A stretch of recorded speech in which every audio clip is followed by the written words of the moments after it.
Hey, how do you feel about some high rarity cards, or maybe some foreign ones, or maybe be ahead of the game with others by preparing for future set releases with very quick shipping?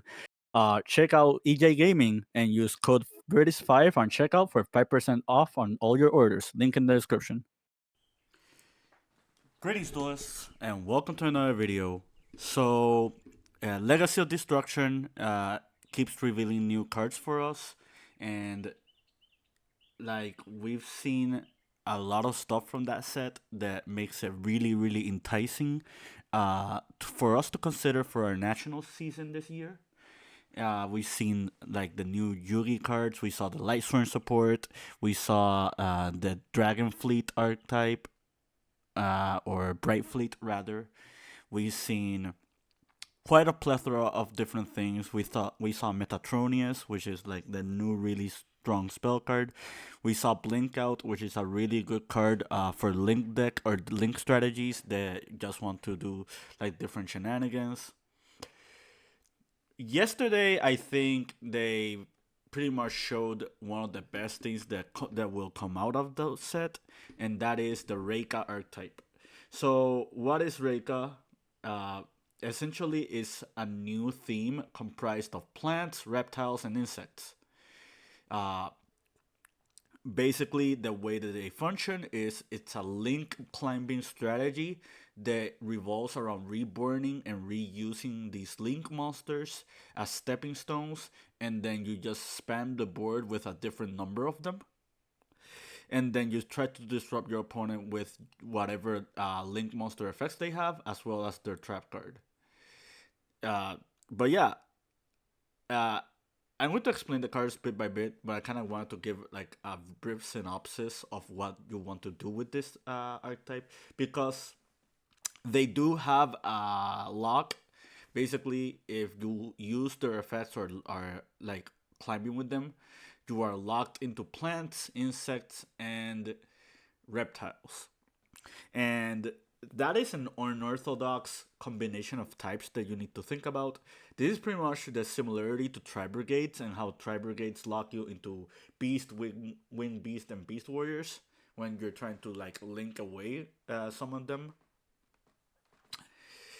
But yeah, I feel like we're finally reaching a point where these three unorthodox monster types are going to be like really good in their own right, depending on how they function well with this archetype. Plants have already been really good in the past. We saw that with the Rika Sun Avalon deck. Insects have not been doing super well as of late. The best we've seen out of insects was Bee Troopers and Insectors. But outside of those two themes, we haven't seen insects actually really do so well. And reptiles have not done anything ever since 2009 or 2010 rather, with the worm archetype. So I think it's just about time that we've seen like a new strategy that just welcomes all these new monster types, or well, not welcome the new monster type, but just like revitalize some of these monster types. But yeah, without further ado, let's begin. So for the theme, we have 4 link monsters, 1 spell, 1 trap, and 3 main deck monsters. Uh, all the main deck monsters have a special summon effect. However, there is one caveat to all of them. Mikakubi sends from your hand to the graveyard to special summon itself. Has to send a plant, insect, plant, or reptile. So I can just say an IRP, IPR.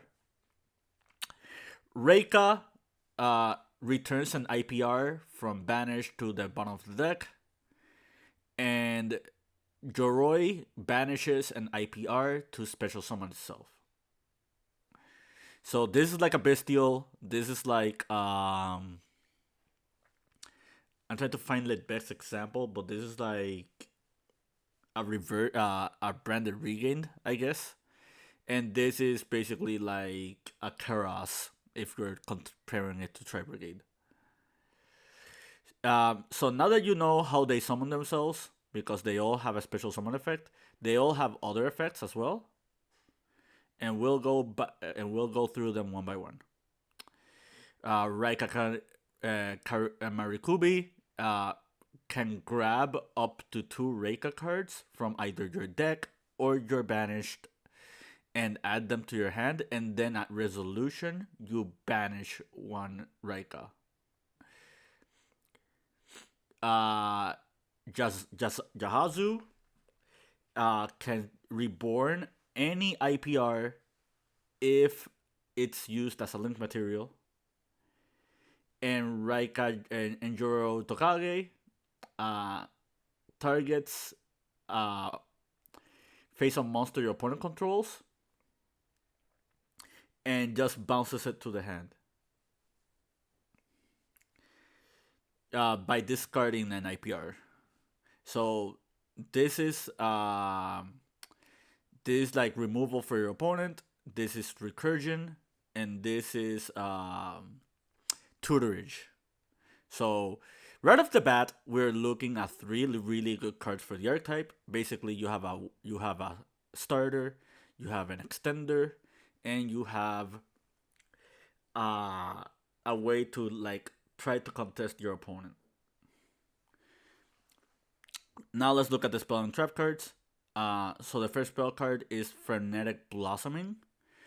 Basically, Frenetic Blossoming, it can once per turn either reborn a Raika, or you can add a Raika monster, but then you have to discard 1 card. This has no restrictions on like what you're discarding afterwards. So in the off chance you want to like try something like this with Dark World cards or something like that, like for example, yeah, that can be a thing. Just remember about the archetype lock once you start getting your plays going. Having a reborn effect on a continuous spell is also really good. Basically, if you already are starting your plays and you just want to use this for something else, then you can do exactly that. Like right off the bat, we're not only just seeing a lot of like consistency, we're seeing a lot of recursion. So this team is already looking really good in terms of like playability when it comes to like being consistent as an archetype. We're in a format or in a meta game where your deck pretty much needs 3 special things in order to be viable in the format, and it's like consistency, recursion, and interruption. This card alongside this card already gives you 2 of them.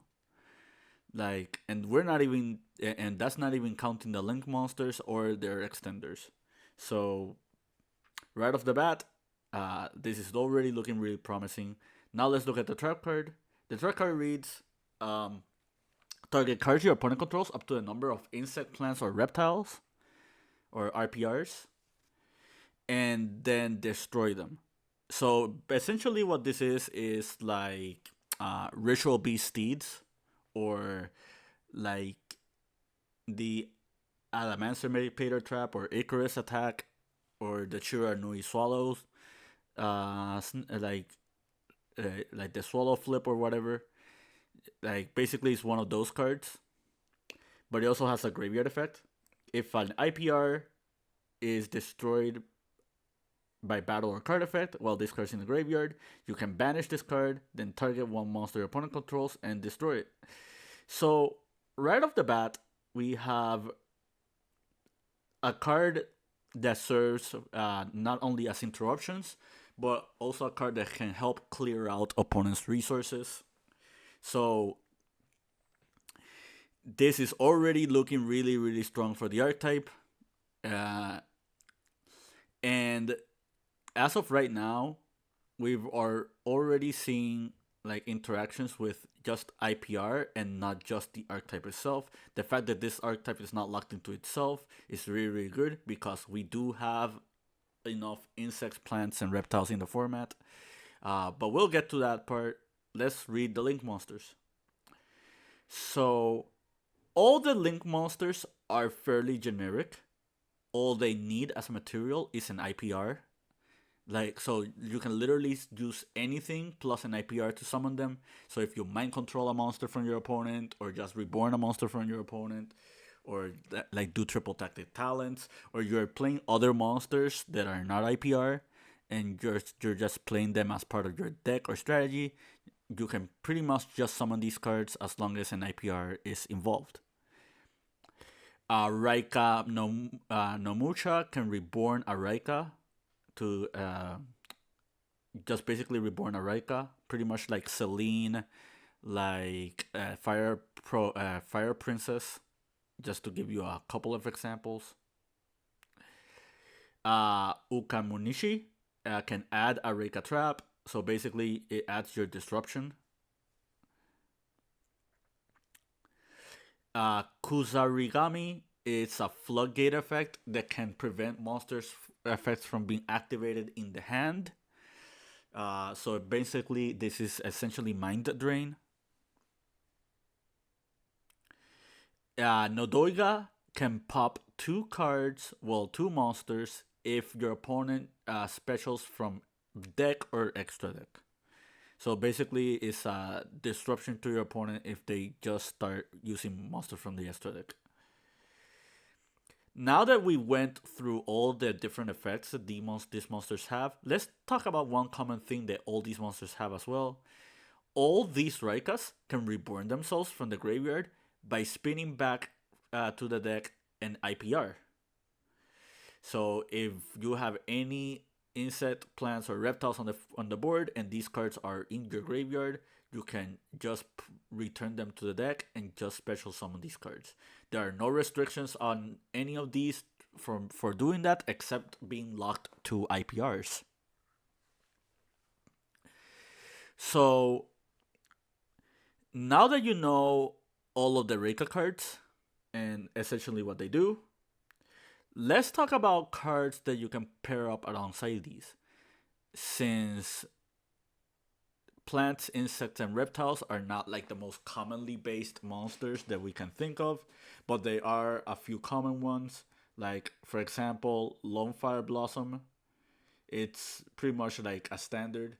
Lonefire Blossom is already really good here because Lonefire Blossom can summon the Marikube, and Marikube is a plant monster and is also your starter. So essentially, with Mirakube, Frenetic Blossoming, and Lonefire Blossom, you essentially have 9 starters in your deck for your entire Reika engine, which is already really, really strong and already looking really promising just for the archetype itself.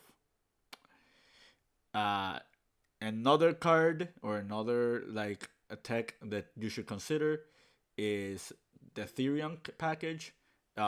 So if you are not aware, Therions do have a reptile and they do have a plant. So essentially what you have here is like Lily Borea and Alacia. And I think the Therion cards are really good and promising to be played here because you can essentially just use these as extra extenders. And Alacia is actually good as an extender because Alacia can reborn whatever you equip with it. Well, it has to be a Therion specifically, but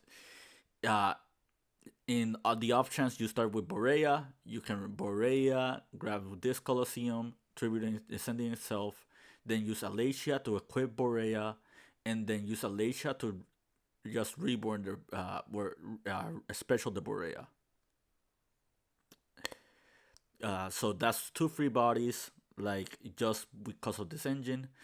And you're probably thinking, how are we getting King Regulus to be used like in some way, shape, or form in this deck, since it's a machine and it's not an IPR? All the Therion monsters can equip a Therion from your graveyard. So essentially what you want to do is either use like use frenetic blossoming or Lily Borea or other means to just send the King Regulus to the graveyard. Another card that you can consider if you are like thinking about the Therion package is the Endless Engine, because the Endless Engine can foolish for a Therion or recur a Therion. So essentially, what you can do is just send Regulus and then just use these monsters to equip it. And then on later turns or later parts of the duel, you can just use your iGyro system as well as your Disc Coliseum to just keep recurring back your Therions and keep like playing the grind game against your opponent.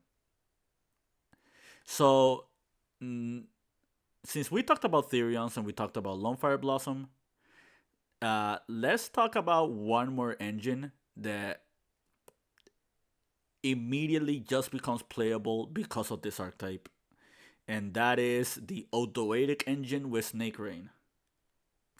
So, for those who are unaware, Ogdoadic is an archetype that debuted in a set called, I think it was Ancient. It was Ancient something, but it was a side set, and it got introduced alongside Sulfa Chords and Ursartix.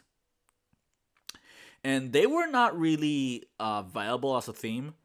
Uh, Essentially, it was a reptile archetype that revolved around like summoning themselves from the graveyard and just recurring themselves while giving your opponents monsters. But you just keep tributing your monsters to just keep siphoning advantage with them.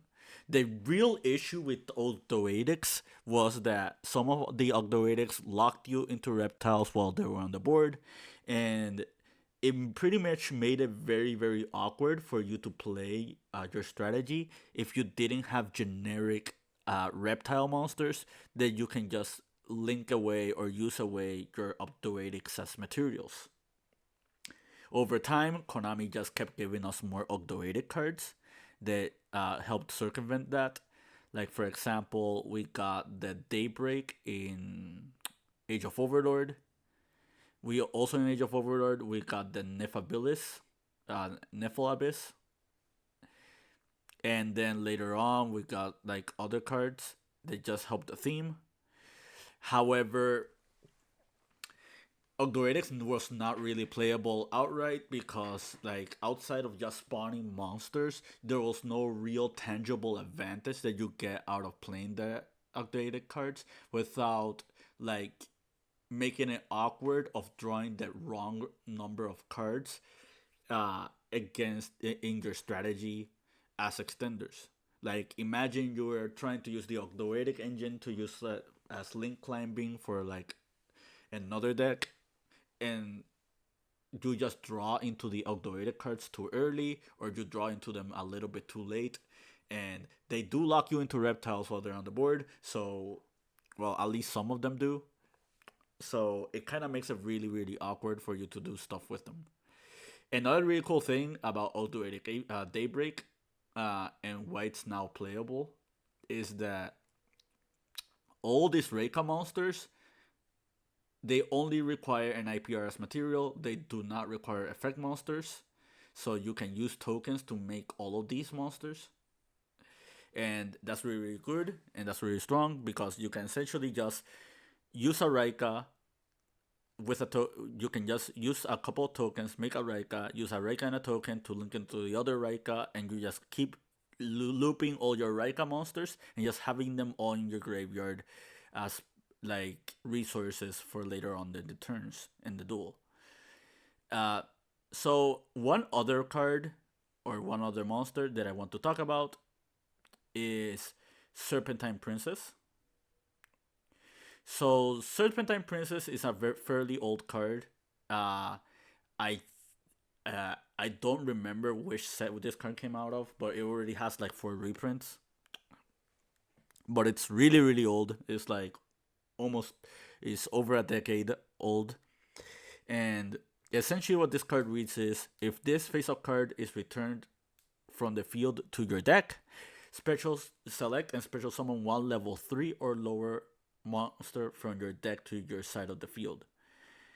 This is a really, really powerful effect, as giving you the ability to just summon any level 3 or lower monster from your directly from your deck is really, really strong. However, putting back Serpentine Princess back into your deck was a very daunting task. There was no real way for you to do that outside of just like wasting a lot of resources for, like, example, Nightmare Unicorn. Uh, but now you have an entire archetype that just revolves around you returning those cards in order to just extend with them. So essentially, what you have here is the ability of using Serpentine Princess, returning it to the deck to just summon one of your Reika monsters, and after you do that, like the Serpentine Princess triggers, you can summon like Lone Fire Blossom, you can summon the just Hazu, you can summon the Mirakube, and just like have your place going left and right. So now that you saw all of this, you're probably thinking and figuring out like what combos can we do to make all of this possible. Uh, I'm going to link and give a shout out to Aegis YGO. That is a very underrated channel, just like mine.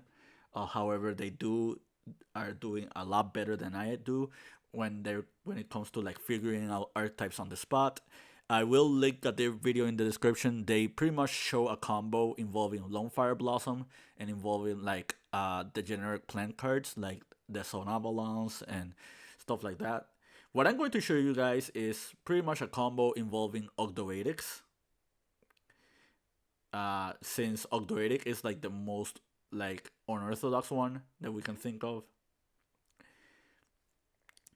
We have Nunu already in our hand, but I think we're going to try the most optimal way possible, and that is with Snake Rain. So let's put this back at the top of the deck, and let's just put back essentially everything. Let's put this back to the top. Let's put this back to the top. The reason I'm doing all of this is to let people know that this is actually a combo and it's not like cards already in my hand that made it possible. We can pretend we have a random discard, so essentially it's a 1.5 card combo.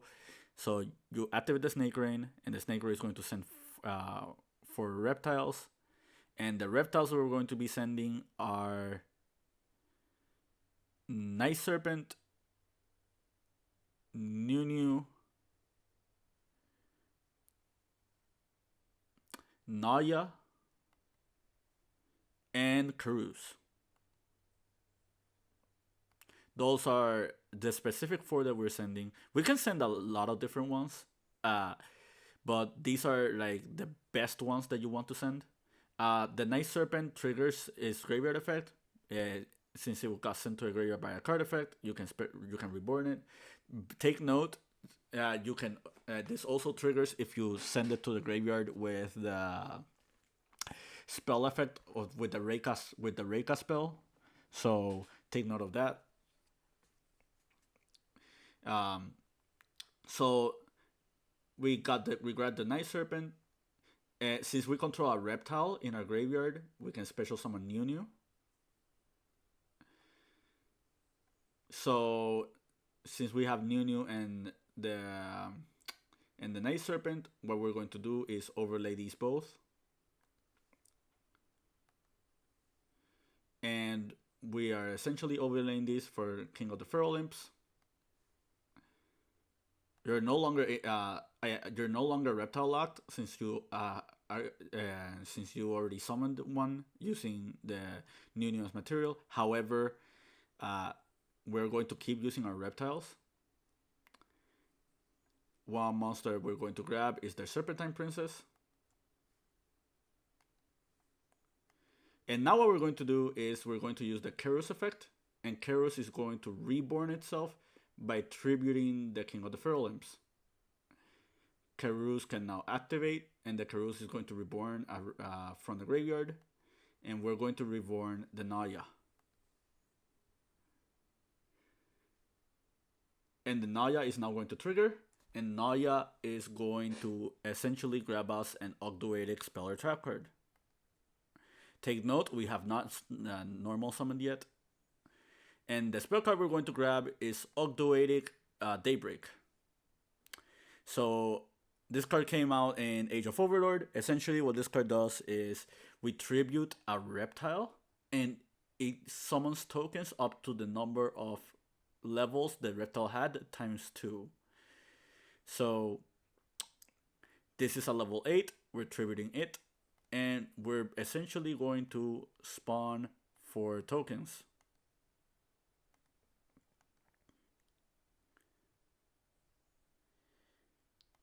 So those tokens have been spawned. So now this is where the fun part begins. Now we're going to use these tokens as material for our Raika monsters. So we're going to use this token and banish this Naya, because Naya does get banished because it was summoned by Karu's effect. And we're going to summon Dokuro. So we're going to grab the Dokuro, and we're going to grab this token, and we're now going to summon the Okamunishi. Okamunishi now triggers, and we're going to grab ourselves a trap card. So we're going to grab the Kubika. I'm always going to butcher that name. We're going to link away Ukami and this token, and we're summoning the link 4, the Kusarigami, and we're going to link the Kusarigami and the token into our link 5, which is the Doiga. And this is where the fun part begins, because all of this was with the Ogdoadics, and you're probably thinking, that's really cool, but what happened to the Reika monsters? What happened to the main deck Reika monsters? Like, are we going to use them at all? Are they going to be part of our plays? And I guess it's time to show you. We have a normal summon, so we're going to normal the Serpentine Princess. And now, essentially, what we can do is trigger any of these Raika monsters in our graveyard, and we can use it by returning the Serpentine Princess. So we're going to use Dokuro's effect, and Dokuro is going to put this back to the deck, and now Serpentine Princess triggers, and because of that, we're just going to summon from our deck. We're going to summon Lonefire Blossom. We can. It doesn't actually have to be Lonefire Blossom. We can also summon Jahazu as well, or we can also just summon the Mirakube. But essentially, I'm just showing Lonefire Blossom because it's like the most simplest one. So we're going to use the Lonefire Blossom effect. We're going to tribute itself, or we can tribute the Dokuro. It doesn't matter which. And you're going to be summoning the Marikube. So now what you're going to do is you're going to do the Marikube. The Marikube is going to grab us 2 Reika cards. So we're going to grab the Frenetic Blossoming, as well as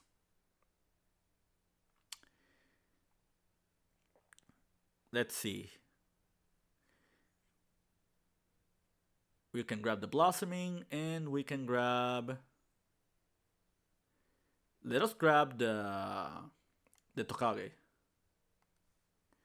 And what essentially we're going to do is we're going to banish the Tokage, because at resolution you have to banish a Reika. Now something you can do is you activate the Blossoming. The Blossoming can activate, and if you have an extra card in your hand, then you can just grab the Kamikiri and just send one. Like, you can just send the trap card, for example, and you can use the Kamakiri, return this to the deck, return it to the bottom of the deck, and just summon itself. And you can you can just return these cards to just resummon back your other two,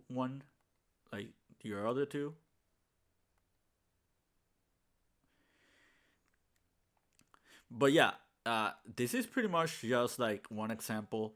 And take note, all of this was possible because of Snake Rain. Like one copy of Snake Rain did all of this. And this is not even counting other cards that you can have in your hand. That's not even counting other stuff that you can do. Like for example, uh, one thing that I you can be doing is like you can summon your Rika monsters because Rikas are part of the IPR line. You can use Aromasarifi Jasmine. You can use like the Reptilian Echidna. Uh, I don't have B Troopers on this example list, but you can use B Troopers as well. Like I know I won't say that the possibilities are endless, but I will say that there is a lot to go by when it comes to all these cards. So yeah, I think there is a lot of potential in this archetype. I think Konami really like nailed it when it comes to like support for reptiles because for the longest time reptiles were not has not been good like as a monster type. And you know, you better buy out those snake rings because I think we're in for a format where this card is going to be like meta relevant. And that's really tough to say because a lot of people like looked into this card for many years, and they all told themselves it only takes one archetype to just make this card really strong. Konami tried with Ogdoadic, it didn't work out, and now they made like the Reika theme, and I don't. It's far too soon to tell if Reika is like the best place for this theme. However, I think we do have something very promising here, and like depending on how things go, like yeah, that's pretty much it. I hope you found this informative and to your liking. More videos coming soon. Keep an eye out for Legacy of Destruction. This is really looking like a good set for Nats. But yeah, that's pretty much it. Keep practicing and keep dueling.